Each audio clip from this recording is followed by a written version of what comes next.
Cada día hay más necesidades, más tecnología disponible, más comodidades, más productos en las góndolas.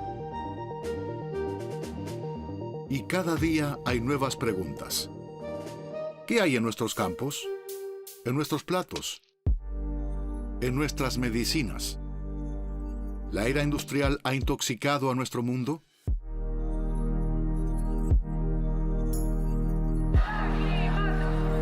Crece la preocupación.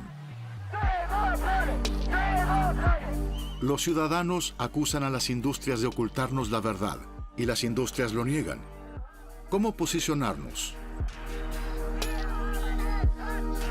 Recurrimos a la ciencia.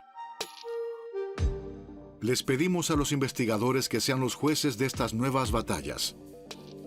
Exigimos que entren al cuadrilátero. La ciencia como árbitro. Eso la convierte en un blanco. Una actividad a influenciar, a corromper o a socavar. Vivimos en un mundo donde muchas personas tienen intereses personales en negar información, pruebas científicas y desvirtúan la noción de que la ciencia puede brindarnos la verdad sobre el mundo natural. Buscan interferir en el normal desarrollo de la ciencia. Debemos identificar estos ataques, exponer las maniobras de los que intentan obstaculizar el avance del conocimiento. Y en ese contexto es esencial que entendamos quiénes son estas personas, qué hacen, por qué lo hacen y cómo lo hacen. Y debemos comprender cómo es que a veces el político participa en la difusión de esta ignorancia deliberada. Debemos visitar este terreno de la ignorancia fabricada.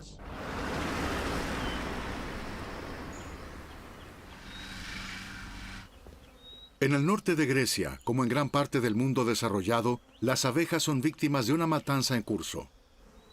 Reconocida desde los 90, se ha convertido ahora en un caso de manual, un punto desde el cual podemos comenzar nuestra exploración de la fabricación de la ignorancia.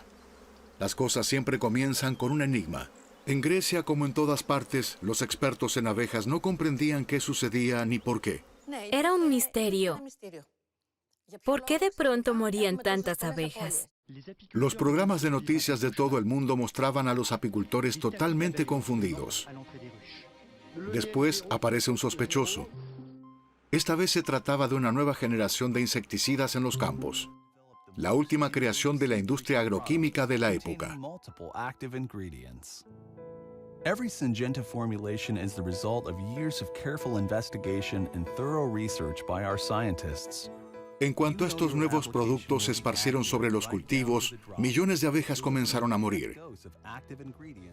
Con lo que rápidamente las sospechas se encaminaron en esa dirección. Luego se le pidió a la ciencia que lo investigara. Para hacerlo, Fanny Hashina estuvo yendo y viniendo entre sus colmenas y su laboratorio. Los científicos, con la ayuda de los apicultores, debemos encontrar la respuesta. Pero buscar la verdad resultó ser como el juego del gato y el ratón. La tarea habitual de los científicos es retirarse a la calma de sus laboratorios para luego explicar lo que está sucediendo sobre el terreno. Les pedimos que arrojaran luz sobre el misterio de las abejas muertas, igual que explicaron tantos otros fenómenos. El papel de la ciencia es resaltar los mecanismos naturales y llegar a explicar hasta el más mínimo detalle de cada dato observable. Así suele progresar la ciencia, resolviendo más y más misterios, lo que en principio aumentaría el conocimiento del mundo que habitamos. Sin embargo, esta cadena de transmisión a veces salta. A ojos de los científicos, un caso paradigmático en este sentido es el de la desaparición de las abejas. Un caso como el de las abejas y los pesticidas habría podido ser investigado recolectando información y siguiéndole la pista a las evidencias. El punto crucial de la idea es que cuando hallamos pruebas que nos dicen qué está pasando, contamos la verdad, toda la verdad y nada más que la verdad, más allá de las consecuencias que tenga. Nos comprometemos, de cierto modo, a aceptar la verdad de esos descubrimientos. Pero en el caso de las abejas, las cosas se desarrollaron de forma distinta. A comienzos de la década del 2000, informes gubernamentales de expertos mostraron el efecto tóxico de los neonicotinoides sobre las abejas, incluso en bajas dosis. Sin embargo, durante más de 20 años, no hubo unanimidad. No se llegó a un consenso sobre el vínculo entre estos pesticidas y la desaparición de las abejas. ¿Por qué llevó tanto tiempo?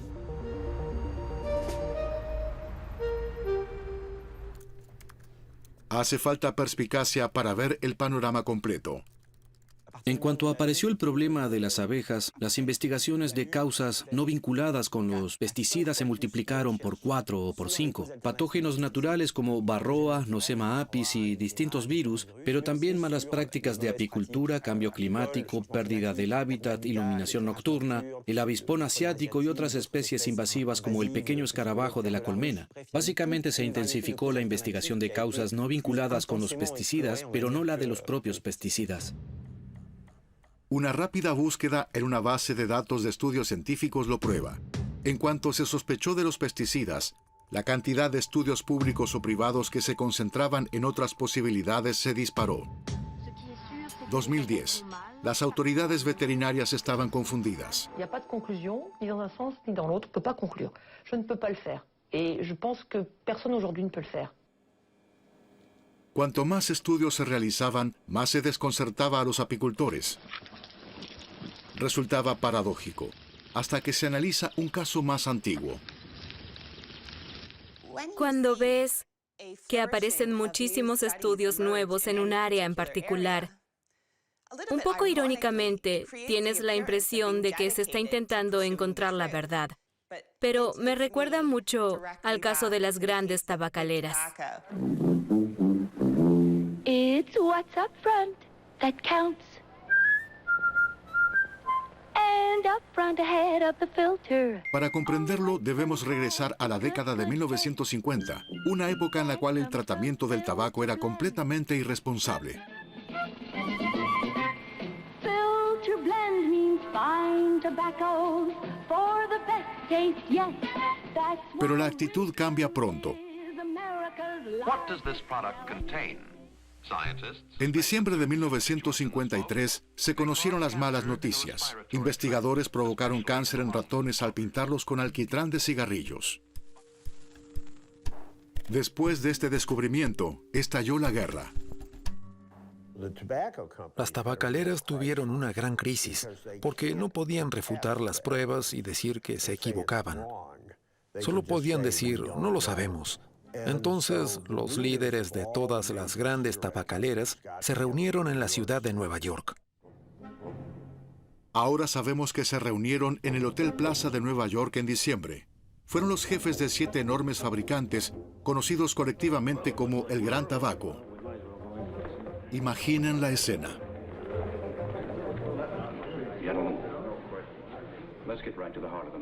La reunión quedaría en los anales de la ignorancia.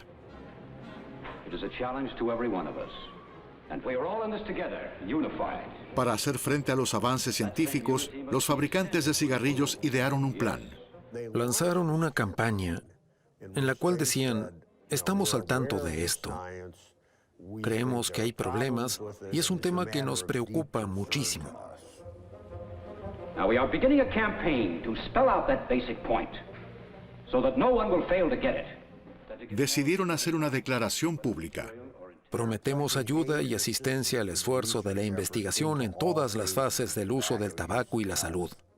Para este propósito, estableceremos un grupo conjunto de la industria del tabaco, el Comité de Investigación de la Industria del Tabaco. Good statement. Yes. La prensa publicó la declaración. La industria del tabaco fomentará investigaciones científicas.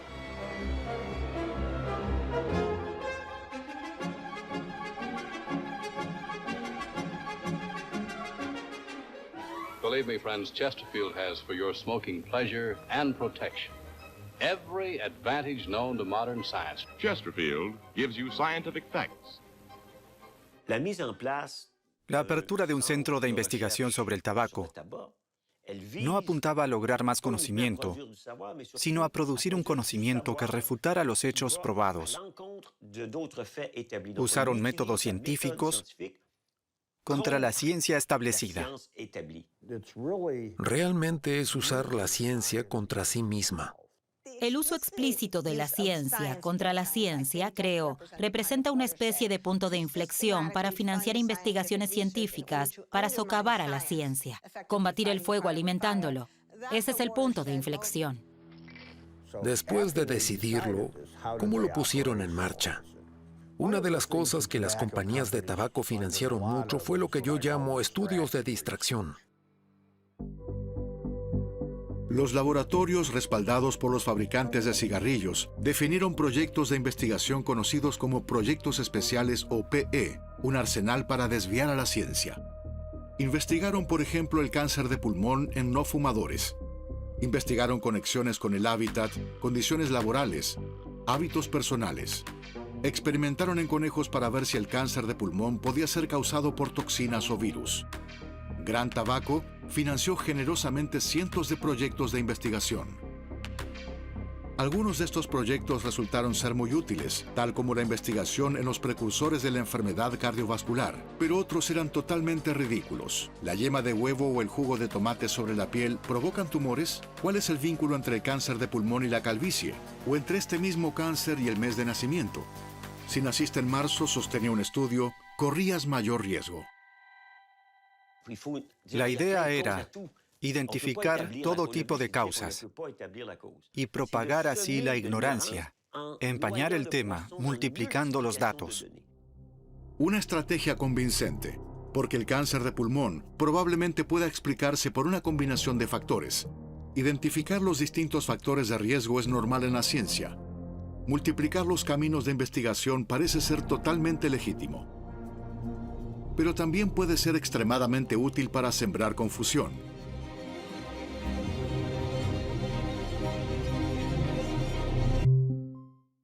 Se vuelve imposible probar la culpa del sospechoso, y esa era la meta.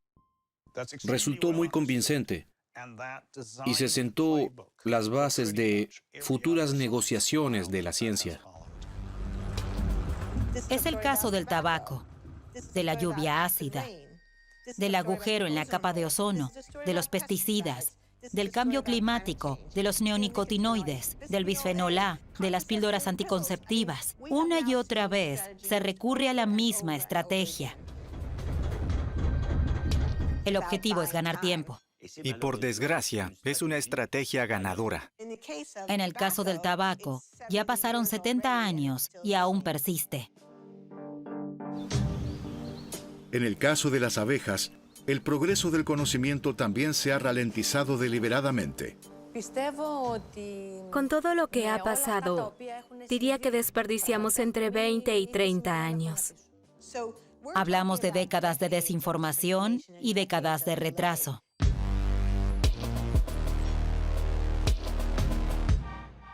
Mientras tanto, las compañías ganan un montón de dinero.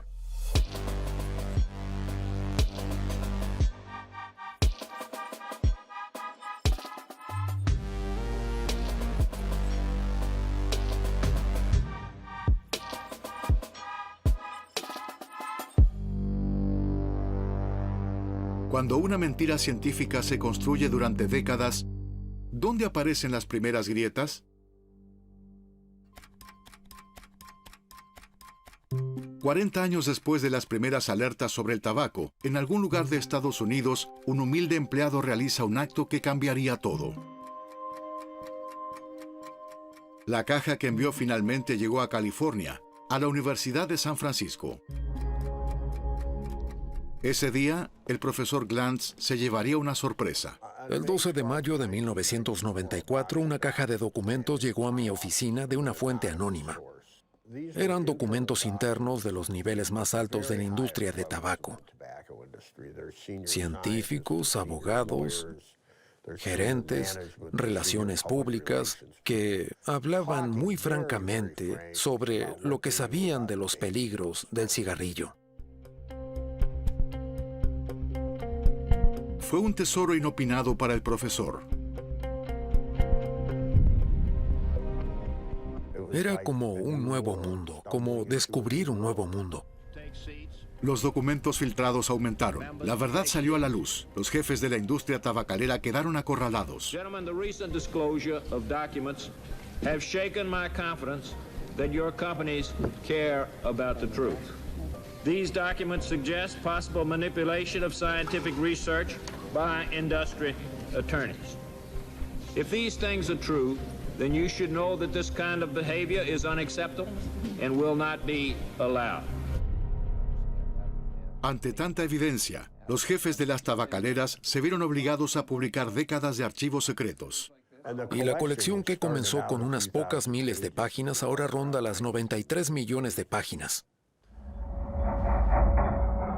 Estos documentos están en los archivos de la Universidad de San Francisco. Contienen todos los detalles de una masiva manipulación de la ciencia y las tácticas utilizadas, los investigadores reclutados y las sumas de dinero involucradas. Entre estos documentos, una nota interna de 1969 resume por sí sola lo que la industria del tabaco había decidido producir. La duda es nuestro producto, porque es el mejor medio para competir con el conocimiento que existe en la mente del público general. También es el medio para crear una controversia. La estrategia clave es crear dudas sobre la ciencia. La duda es el arma perfecta. Es eficaz, pero también perniciosa porque la duda es legítimamente parte de la ciencia. De hecho, es un impulsor esencial de la ciencia. Investigamos cosas porque tenemos preguntas sobre ellas, porque tenemos curiosidad o porque dudamos de que la explicación existente sea adecuada. Necesitamos la duda en la ciencia. La palabra duda es clave para la ciencia. Siempre decimos, la ciencia duda. Pero atención, hay dos tipos de ciencia. La ciencia establecida, donde ya no cuestionamos que la Tierra es redonda o que las manzanas caen a 9,8 metros por segundo cuadrado. Galileo lo midió. Podemos medirlo otra vez, pero no cambiará el resultado. Aquí no hay duda. La duda existe en la ciencia en curso, en lo que estamos estudiando, en las hipótesis propuestas. La estrategia de la duda es decir que la ciencia establecida y aceptada aún está sujeta a dudas. Lo que hizo la industria tabacalera fue tomar una virtud y convertirla en un vicio.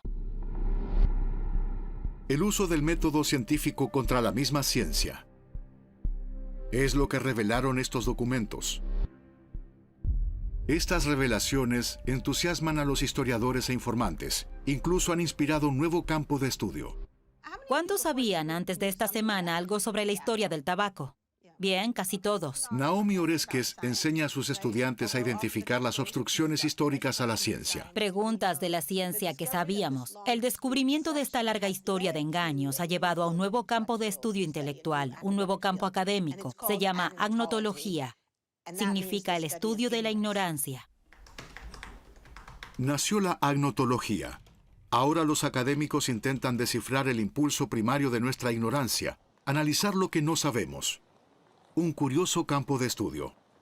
Al principio se rieron de nosotros porque creían que no era académico estudiar la ausencia del conocimiento, estudiar la ignorancia. Pero creo que la gente ahora se ríe un poco menos y comienza a preocuparse, porque nosotros vemos lo omnipresente que es este problema. ¿Qué obstaculiza nuestro conocimiento? Más y más personas se hacen esta pregunta, alentando a los expertos en la ignorancia a salir de la universidad y hablar en público. A lo largo de esta charla, presentaré distintos modos de pensar sobre la ignorancia y en particular de esta frase, ignorancia estratégica. Les pedimos que piensen en ejemplos de ignorancia estratégica en su propia vida. Surge una nueva comprensión de la ignorancia. Hasta ahora, la ignorancia significaba no saber lo que algún día, quizás, sepamos gracias a la investigación. Por ahora comenzamos a ver que uno puede producir la ignorancia activamente. Ahora nuestra tarea es buscar obstáculos a nuestro conocimiento, cosas que detienen el progreso de la ciencia, de forma deliberada o no, y a veces incluso lo que preferimos no saber. Descifrar todo eso no es fácil. Es por eso que el estudio de la ignorancia o la agnotología debe progresar metódicamente. Es un fascinante campo de investigación, con contribuciones de la psicología, la sociología, la historia, la ciencia política, la ciencia cognitiva, la informática, la ciencia de redes. Hay muchas disciplinas involucradas que pueden ayudarnos a entender cómo la ignorancia se fabrica y cómo podemos protegernos contra ella. Esta nueva concientización aún es joven, pero la carrera ya comenzó, porque la producción estratégica de la ignorancia sigue perfeccionándose. Para desmentirla, a menudo debemos sumergirnos en los entresijos de la práctica científica. Las innovaciones llegan regularmente al mercado, junto a ellas una buena parte de sospecha. Son una amenaza a nuestra salud y, lo más importante, ¿en qué dosis? Esa es la gran pregunta, la que da pie a las más terribles batallas.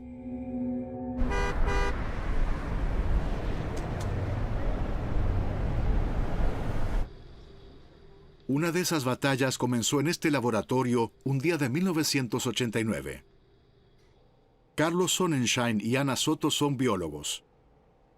Durante años intentaron resolver el misterio de la proliferación celular en el cáncer. De pronto, delante de sus ojos, algunas células de control cultivadas en un tubo de ensayo comenzaron a proliferar sin ninguna razón aparente. Fue una verdadera investigación de Sherlock Holmes. Intentar descifrar de dónde salió eso, porque eso es lo primero que debes hacer, identificar la fuente. Revisaron cada parte del equipo de laboratorio. 4 meses de suspenso. Finalmente hallaron al culpable: los tubos del centrifugador. Estaban hechos de un material que debía ser inerte, pero no lo era.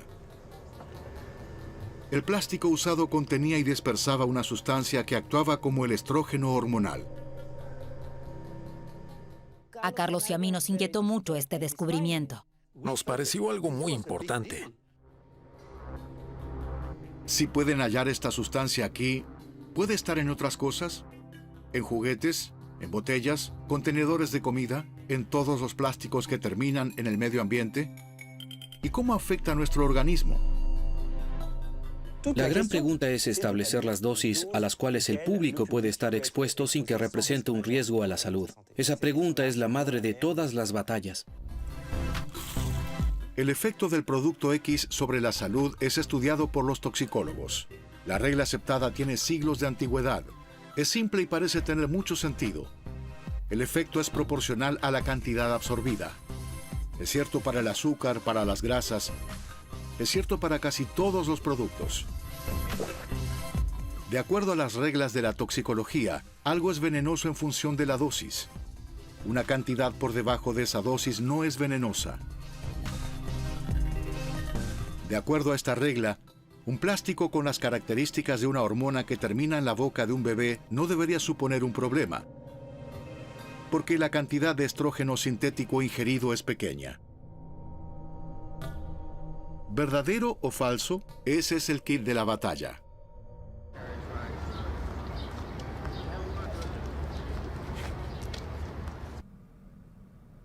Un investigador llamado Fred von Saal llevó a cabo un experimento en la Universidad de Missouri. Fue el primero en realizar un experimento controlado en animales de laboratorio para intentar evaluar la actividad de un plástico común llamado bisfenol A. Tiene la estructura de un fármaco estrogénico. Están usando una hormona sexual para hacer plástico. Eso es una locura. Durante años, el profesor von Saal y su equipo observaron a ratones expuestos a distintas dosis de bisfenol A. Para medir los rastros del producto, exploraron lo que sucede en los límites de la detección usando máquinas ultrasensibles. Y lo que descubrieron conmocionó al mundo de la ciencia. De hecho, el daño al sistema reproductivo se daba a 25,000 veces por debajo de lo que se consideraba una dosis que no tendría efecto. Estábamos absolutamente impactados.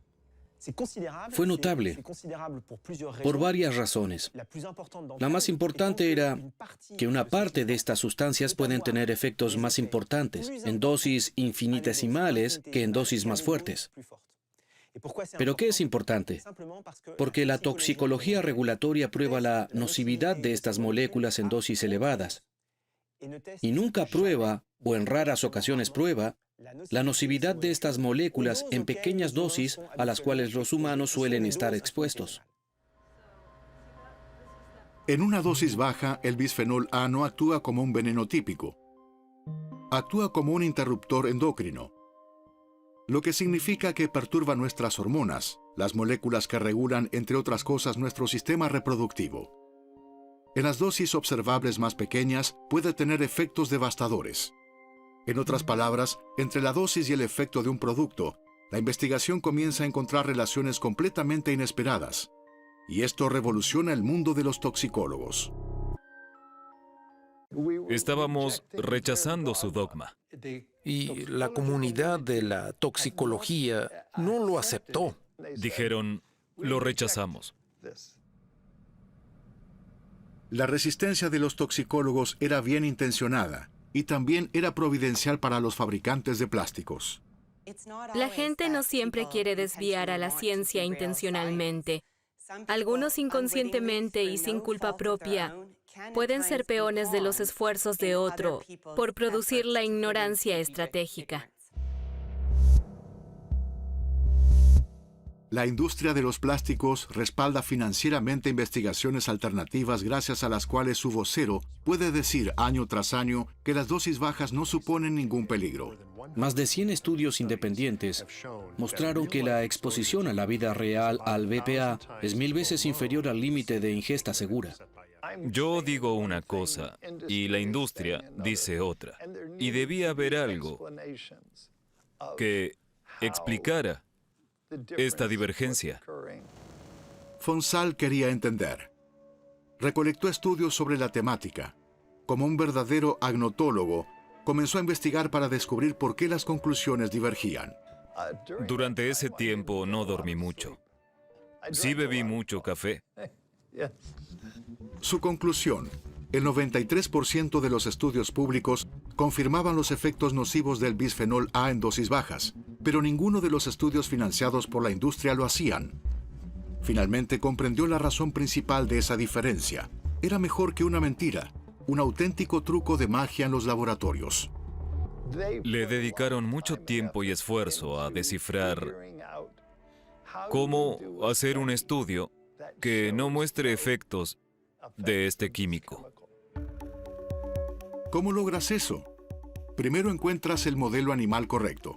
Eso comienza con estos catálogos de ratas y ratones de laboratorio. Puedes escogerlos de acuerdo a sus parámetros biológicos. Los ordenas a medida de acuerdo con las necesidades del experimento que quieres realizar. Luego los envían directo a tu laboratorio.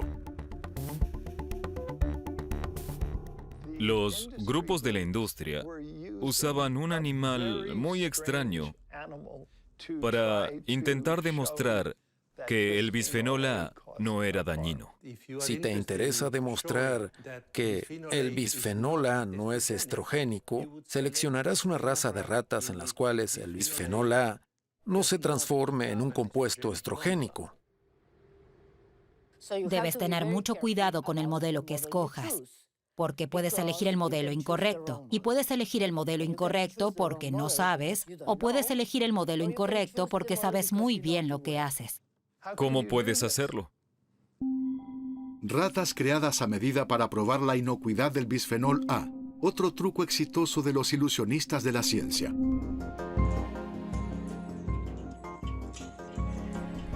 Por lo tanto, las ofensivas más insidiosas se esconden en detalles como los protocolos de la investigación.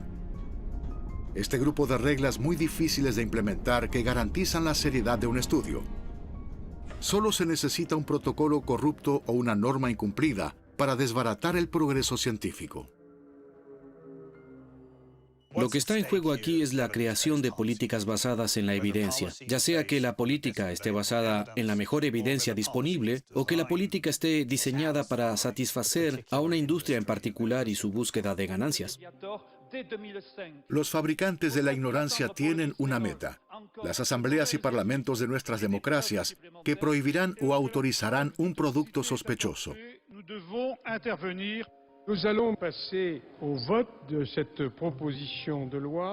En cuanto dejamos de legislar atendiendo a las evidencias científicas, renunciamos a la democracia.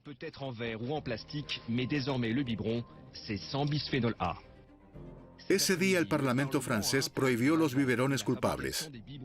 Pero la prohibición solo aplica a un interruptor endocrino, presente en un solo producto, vendido en un solo país. Una pequeña victoria, 20 años después de que sonara la primera alarma. Por lo tanto, sigue encubriéndose un grave problema de salud pública. Entre la población, vemos un aumento marcado en problemas metabólicos, obesidad, diabetes, cáncer dependiente de hormonas, trastornos neuroconductuales e infertilidad. En esta explosión de casos, los interruptores endocrinos son los principales sospechosos porque los organismos de todos están impregnados de ellos. Entre tanto, los defensores de la industria del plástico siguen sembrando dudas. The presence of a chemical in your body does not mean it's harmful. Tales afirmaciones se difunden en Internet. Yes, BPA is safe. En nuestras pantallas, muchas organizaciones sin vínculos aparentes con la industria hablan sobre el bisfenol A, las fuentes de energía, la muerte de las abejas, el clima, los suplementos dietarios, el bienestar animal, el petróleo de esquisto, etc. En Internet prolifera la ciencia a medida. Y el blanco es el público general. Nosotros y nuestras opiniones. Porque hoy, para decir que somos pro o anti-diésel, homeopatía o cigarrillos electrónicos, solo hacemos clic en me gusta, tuiteamos, retuiteamos. Esta es la opinión pública actualmente. Anónimas pero globales, las redes sociales parecen ser el foro ideal para interferir en cualquier debate.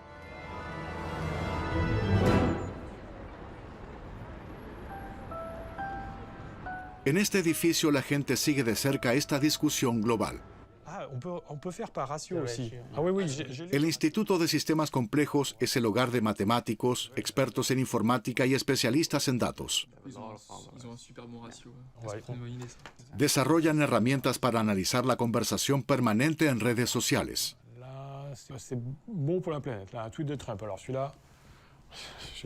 En 3 meses, David Chavalariá y su equipo han analizado 20 millones de publicaciones sobre el clima.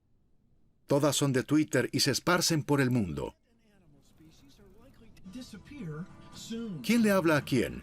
¿Y cómo los escépticos del cambio climático y sus adversarios batallan en este espacio virtual? El equipo ha creado un sistema con el cual pueden hacer visible esta gran controversia. Un punto es una persona. Una línea entre 2 personas significa que una ha transmitido la publicación de la otra. Cuanto más transmitan sus publicaciones, más se acercan los puntos. Ante sus ojos, aparece el debate científico más grande del mundo. Aquí tenemos todas las cuentas de Twitter que forman la comunidad de los escépticos del cambio climático. Pueden ver que esta comunidad se distingue claramente en términos de cómo comparten información de la otra comunidad compuesta por aquellos que están de acuerdo con el consenso sobre el clima. Son 140,000 cuentas, son muchas personas. Una vez que el debate es visualizable, ¿qué podemos concluir? Esto es interesante. Del lado escéptico, el núcleo siempre está activo. Esta gente nunca para de tuitear. Son menos, pero son más activos, lo que significa que intentan contrarrestar el debate. Exacto, son hiperactivos. Algunas cuentas tienen 100,000, 200,000 tweets. En 10 años, es increíble. Así es como colonizan Twitter. Es una locura. Un defensor acérrimo difunde sus argumentos en cantidades astronómicas. Es el recurso de los escépticos en la batalla por el territorio. Es suficiente para mantener la comunidad viva a pesar de las pruebas que se acumulan.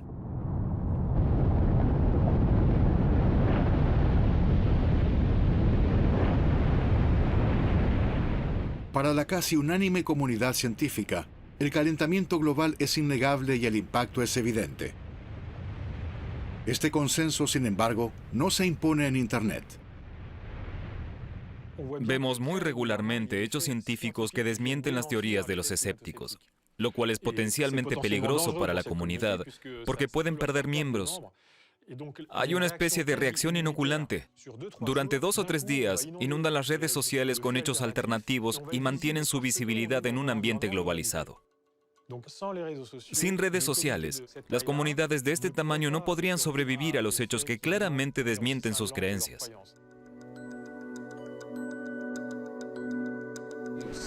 En muchos temas científicos reinan las teorías de conspiración y cada persona tiene su propia teoría. The coronavirus, a bioengineered virus, contains nanoparticles that can be activated on a time-phased arrangement by 5G. Le vaccin et les nanoparticules sont donc injectés simultanément dans votre corps. Cette pandémie est quelque chose qui a été organisé. Le crime parfait contre l'humanité. And we have a cure. They just don't want to give it out. Abundan rumores y contrarrumores. Algunos denuncian conspiraciones científicas, otros denuncian a los que denuncian.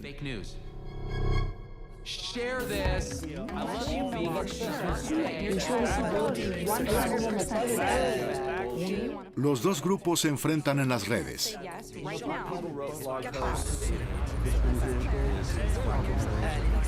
¿Estas confrontaciones han suplantado el enfoque parsimonioso y meticuloso de la ciencia?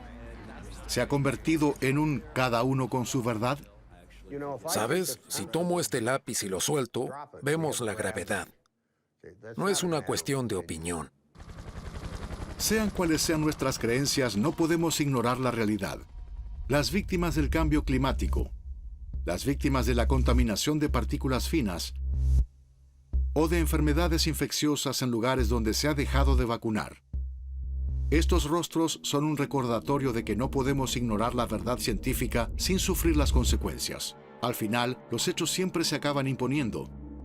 Y pese a todo, nuestro conocimiento aumenta. Gradualmente crece de un modo u otro a través de los tiempos.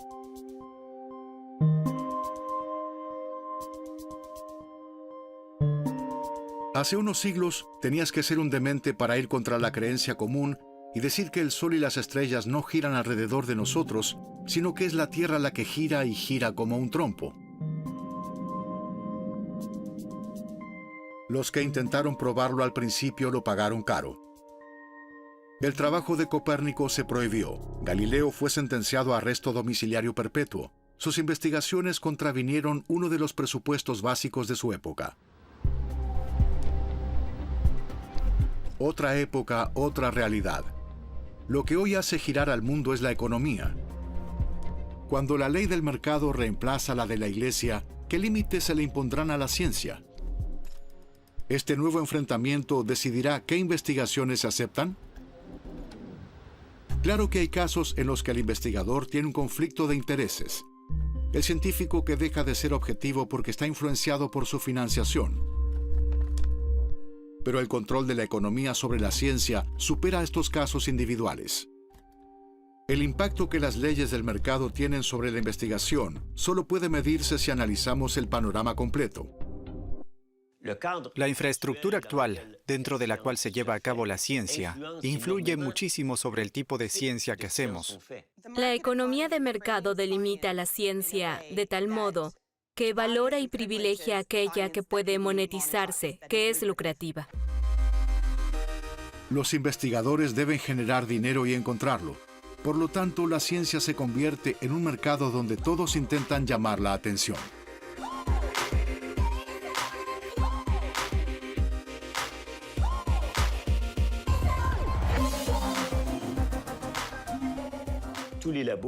Todos los laboratorios compiten. Tienen que resaltar sus especialidades y pensar en palabras claves que son tendencia. A comienzo de la década de 2000, la palabra mágica era genómica. Si decías que trabajabas en el genoma, que impactaría enormemente a la medicina, te daban millones de dólares. Entonces el investigador en el 2000 debía usar la palabra genómica. En 2010 era nanotecnología. En 2020 es inteligencia artificial.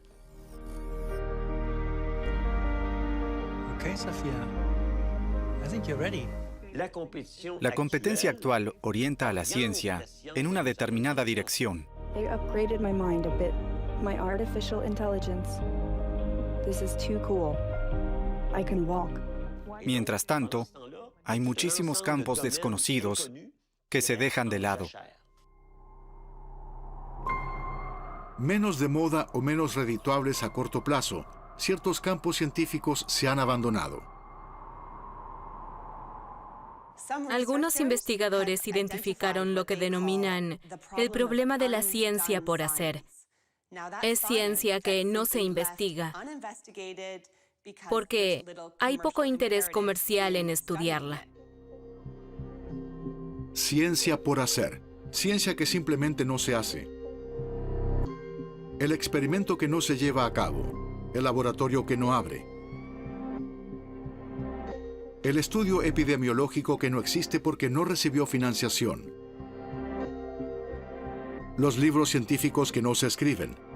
La tesis médica que no se publica. Son vastos territorios de ignorancia que no exploramos porque no generan beneficio, porque preferimos no conocerlos o porque ni siquiera los imaginamos.